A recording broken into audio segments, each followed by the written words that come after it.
Hey guys, welcome back. We're gonna be talking about the 2025 free agency, and I feel like this free agency has been kind of weird. I mean, let's just get it started with the Milwaukee Bucks cutting Dame and signing Miles Turner to that 4 year hundred and $7 million deal, and it's just so weird because now you're gonna have to pay Dame over a stretch of 4 or 5 years, and on top of that you're gonna have to pay Miles Turner almost $25 million a year. And this was a win now type of move because you can't waste Giannis's prime, especially with him openly saying he wants to win as much as possible, whether it's with your organization or somewhere else. He's going to do what's best for him in his future. Another team we're going to talk about is the Memphis Grizzlies, and we saw two big moves that they did. The first one was they traded Desmond Bain, their second best player or third best player, depending on who you're asking, to the Orlando Magic for basically 5 first round picks and some veterans in return. And I don't think they're going to keep a Cole Anthony. In my opinion, they might just buy out his contract or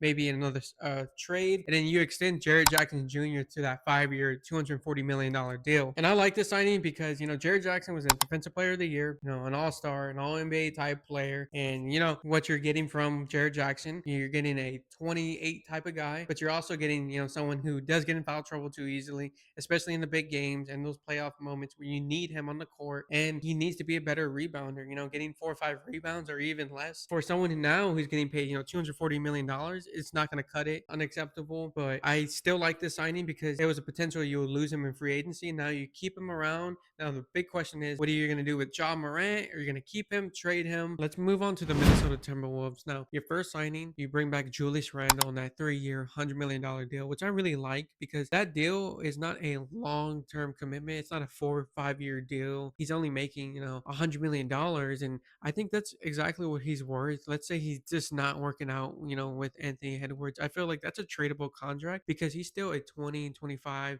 point per game scorer. Now, the biggest win for the Timberwolves is, you signed back Nas Reed on that, 5 year, $125 million deal.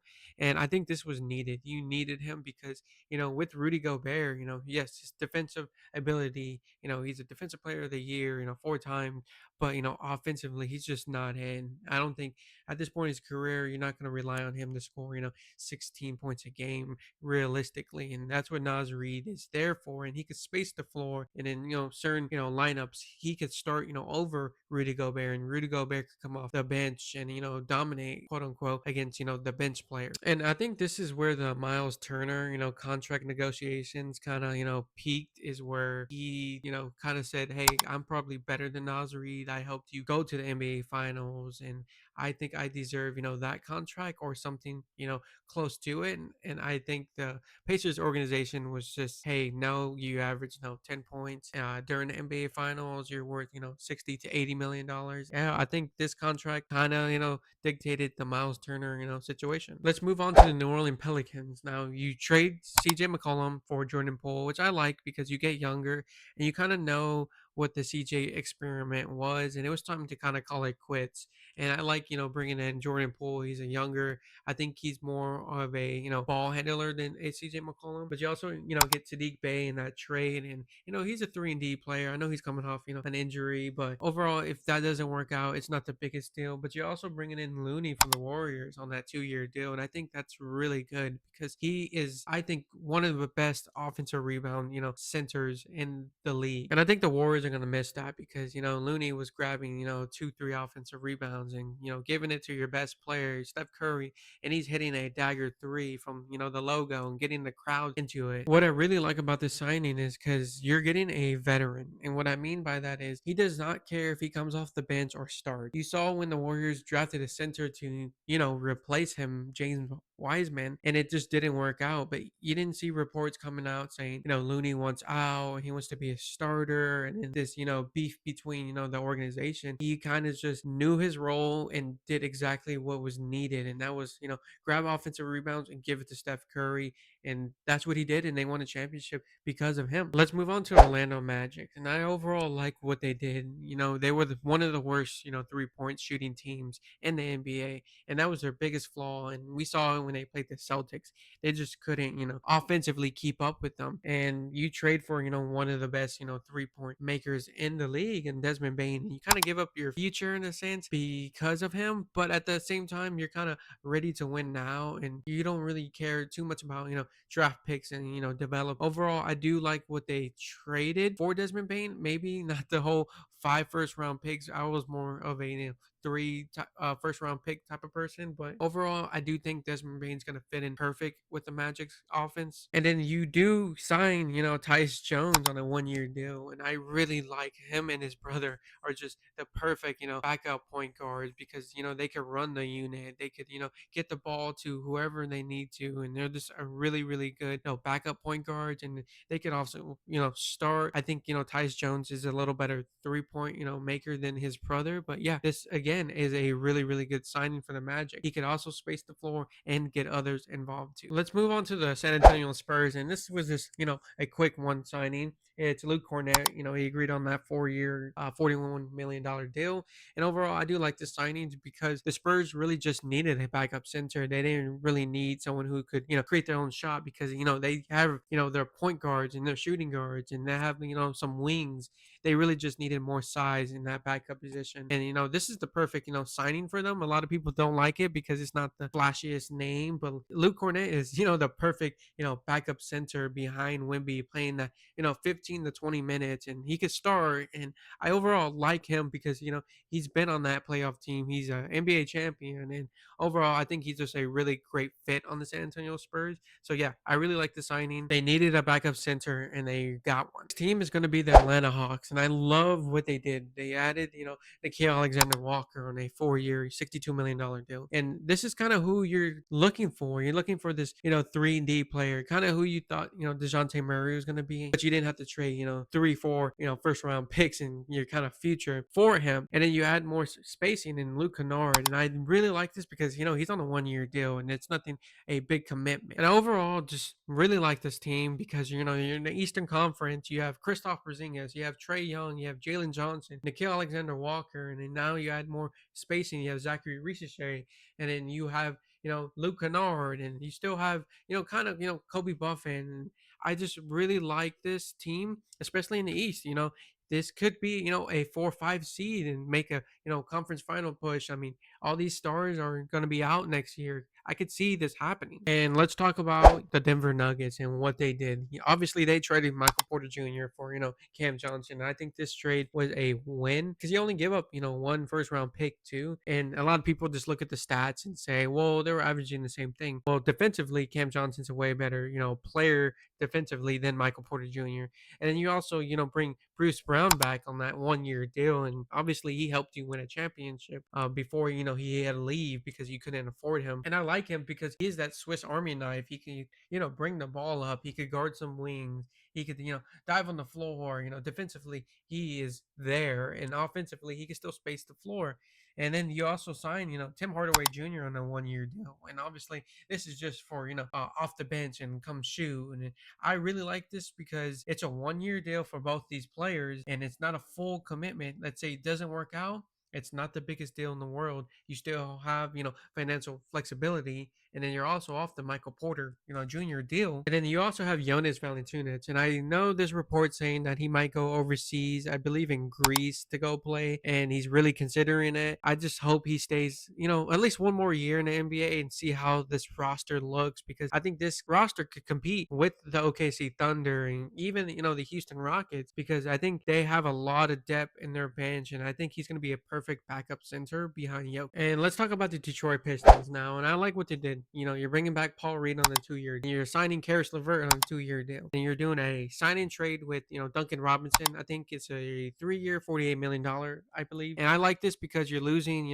obviously Tim Hardaway Jr., you're losing Dennis Schroeder, but you're kind of replacing them with, similar type players, Karis LeVert could, create his own shot. He could dribble, he could shoot, he could space the floor. And then Duncan Robinson's obviously, a 3-point specialist. And he's not on that, $90 million deal anymore, like how he was. I think that contract was, really hard to move on. And let's say he's not working out after, one season with the Pistons. I think you could move on from, that contract, especially if he just has 2 years left on that deal. And I overall like what they're doing because, you're bringing this team back basically. You're not trading for a superstar. You're not signing these big names. You're bringing back similar players in a sense, and you're having that playoff experience. And I think you could have won that series against the Knicks. You just needed more, obviously playoff experience and feel that pressure. And I think now that you have that, yeah, run it back, see how it is. Worst case scenario, next free agency, that's when you make, that big playoff, signing to help you. And a NBA video wouldn't be complete without talking about the Los Angeles Lakers and what. So obviously you bring back,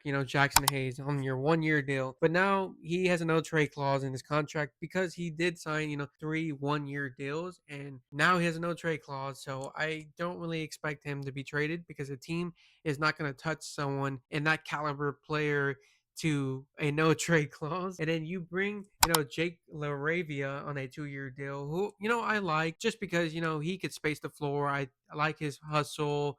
He does have, some defensive issues. And are you willing to take a chance on the 2 year deal? I think that's a good, signing, nothing crazy. And then the biggest move that you did, was signing DeAndre Ayton on a 2 year deal. And that kind of saying, hey, you're going to be the starting center of the Los Angeles Lakers. And do I think this is going to be a, a big move that's going to make you, top three in the West, or, a championship contender? No. And I think everyone knows that. Everyone knows his weakness is his motor. His motor is his biggest issue. And everyone thought it was, maybe Monty Williams and Devin Booker and Chris Paul kind of, making him, quote unquote unmotivated because he's not getting touches. But then, on the Trailblazers, he could have been, a number one or number two, and it just wasn't there. And they were willing to say, hey, we're just going to buy out your contract and you could do, wherever you want to go sign. We just don't want you on the roster, especially after drafting and on the center. And that just speaks a lot about, maybe his character. And I think being in, Los Angeles, in the spotlight with LeBron and Luca is gonna maybe expose him even more. So hopefully this, motivates him because he's gonna be on the big stage and the big light. And some other notable signings were, the Toronto Raptors bringing Jakob Poeltl back on a 4 year, $104 million deal. Now I don't love the signing just because I don't believe he's a $100 million type of player. Just because he's kind of a one-dimensional type player. He could really only score in a post and, grab a couple of rebounds. And defensively, obviously, he's only, there for rim protection and not the perimeter. And it's just hard to justify paying Jakob Poeltl $104 million. Now, could this, contract be a tradable contract, 2 years down the line, and you get, a first round pick from a, a playoff contender who really needs a player like Jakob Poeltl? Then yes, this will be a really good signing. But right now, I just don't know the direction the Toronto Raptors are trying to go in. Are they trying to go, full tank mode, or, play and push, or are they trying to make a playoff, push? And our last team we're going to talk about is the Sacramento Kings, and they signed Dennis Schroeder to a 3 year, $45 million deal. And to be honest, I don't really like this deal just because I don't know what direction the Kings are trying to head in. Well, I kind of know they want to make that play-in tournament, or, a playoff push. And I just realistically don't see this roster, contending into that, playoff team, just because you have a lot of players that are really good on the roster. Like Zach Levine's a really good player. He's an all-star. DeMar DeRozan's a really good veteran. Yeah, Sabonis, who's also an all-star and a really good, starting center. It's just I don't believe in this roster because you're gonna have to pay Keegan Murray. You have Malik Monk, who's on a decent deal, but overall, I just don't like this, and I think they really need to, go in a different direction in that more, tanking aspect of a team. And there's so many teams that are better than, the Sacramento Kings. I'm not going to talk about, the top three seeds. Last year, it was OKC and they just won the championship, and then the Rockets were the second seed and they just added Kevin Durant.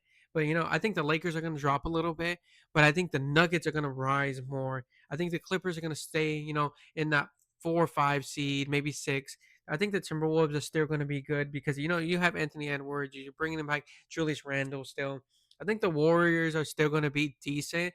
I think they're going to be better than the Kings. I think the Mavericks are going to be better than I believe they were the 10th seed in the play-in tournament and they lost. And I don't think the Sacramento Kings are going to be, better than, the San Antonio Spurs or even the Portland Trailblazers. So I just don't see the direction they're heading. They really need to blow up this roster. And I feel like by the trade deadline, they need to trade, Zach Levine and DeMar DeRozan as soon as possible. But thanks for listening, guys, and watching. I love talking about the NBA. I love talking about, the off seasons and moves and what team, won and what team lost. But let me know down below what team got better, what team got worse, and the remaining free agency, who's going to sign with who. But yeah, thanks guys for listening.